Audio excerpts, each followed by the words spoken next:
Renungan Tetes Embun. Renungan Tetes Embun, Senin 15 Juli 2024. Gak paham. Kutipan dari Injil Matius bab 10 ayat 34. Jangan kamu menyangka bahwa aku datang untuk membawa damai di atas bumi. Aku datang bukan untuk membawa damai, melainkan pedang. Sobat Katolikana, dalam beberapa kesempatan menjelajah media sosial, saya mendengar kutipan ayat ini dipergunakan untuk menyerang atau menunjukkan keburukan ajaran Tuhan Yesus. Para pembuat konten itu menambahkan narasi yang menyatakan bahwa ajaran tersebut tidak mengajarkan perdamaian. Jujur saja, selama berada di bangku sekolah dasar, ayat di atas jarang sekali atau bahkan tidak pernah dibahas oleh guru agama saat mengajar di kelas. Saya teringat ketika pertama kali membaca ayat tersebut. Saya merasa bingung dan tidak mengerti maksud perkataan Yesus tersebut. Sebab Yesus yang saya kenal adalah pribadi pembawa kasih, perdamaian, dan kebaikan. Pokoknya semua hal yang baik-baik saja. Tapi mengapa dalam kutipan ini dikatakan bahwa Yesus membawa pedang?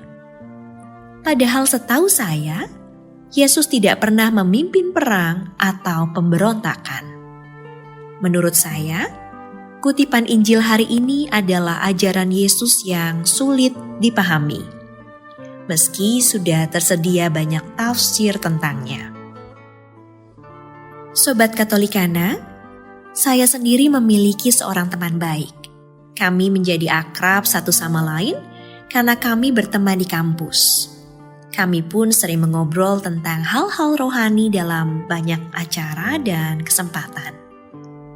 Setelah lulus kuliah, teman saya ini memutuskan untuk masuk biara dan menjadi seorang frater. Dia berasal dari keluarga Katolik dan dirinya adalah orang pertama, bahkan dalam keluarga besarnya, yang masuk biara. Waktu pun berlalu dengan cepat. Dan kami bertemu kembali dalam sebuah kesempatan. Banyak hal yang kami obrolkan tentang perjalanan hidup kami. Dia sempat berkisah, suatu hari dirinya dikunjungi saudara-saudaranya. Di antara mereka, terdapat salah seorang sepupunya yang usianya berdekatan dan sudah menikah. Sang sepupu ini bertanya kepadanya, "Kok kamu bisa masuk biara sih?" "Ya bisa dong, namanya juga panggilan. Panggilan itu misteri loh, sama halnya dengan kamu yang menikah dengannya. Hal itu misteri juga kan?"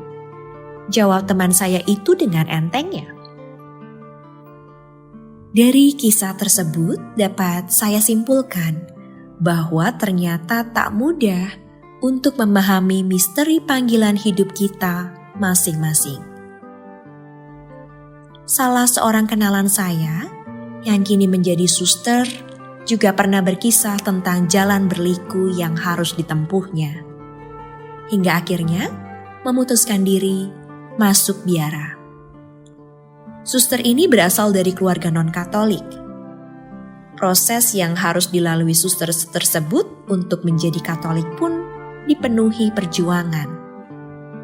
Dan sampai detik ini, keluarganya belum dapat menerima keputusannya untuk menjadi seorang biarawati. Sobat Katolikana, melalui dua kisah di atas, kiranya dapat memberikan gambaran kepada kita semua akan maksud Yesus melalui perkataannya. Di sini, yang dimaksud pedang bukanlah senjata untuk berperang atau membunuh sesama, melainkan untuk memisahkan orang-orang yang paham dan yang tidak paham akan maksud perkataannya. Melalui kisah-kisah dalam Injil, kita pun mengetahui bahwa pada awalnya para murid pun tidak memahami maksud kedatangan Yesus. Para murid baru memahami maksud kedatangannya setelah Tuhan Yesus bangkit dan naik ke surga. Dan para murid tetap mewartakan kebenaran sesuai ajaran Yesus meski ditentang dan dimusuhi banyak orang. Memahami maksud Yesus memang tak mudah, tapi bukan berarti tidak bisa. Mari membaca kitab suci dengan lebih tekun, seraya memohon kepada Roh Kudus, agar kita dimampukan untuk memahami dan menerima maksud Yesus terhadap diri kita masing-masing. Marilah berdoa dalam nama Bapa dan Putra dan Roh Kudus. Amin. Tuhan Yesus, puji syukur dan terima kasih kami ucapkan atas penyertaan-Mu yang selalu ada dalam hidup kami. Kami mohon ampun ya Tuhan atas ketidakmampuan kami untuk memahami maksud-Mu atas diri kami masing-masing.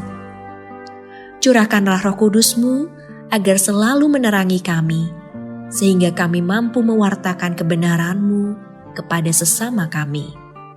Semua ini kami mohon demi kemuliaan nama-Mu, kini dan sepanjang masa. Amin.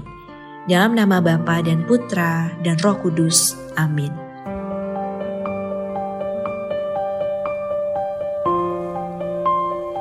Demikian Anda telah mendengarkan Tetes Embun yang dipersembahkan oleh Radio Katolikana. Renungan Tetes Embun bisa Anda simak di Radio Katolikana, media sosial Radio Katolikana, dan YouTube Katolikana. Terima kasih dan sampai jumpa.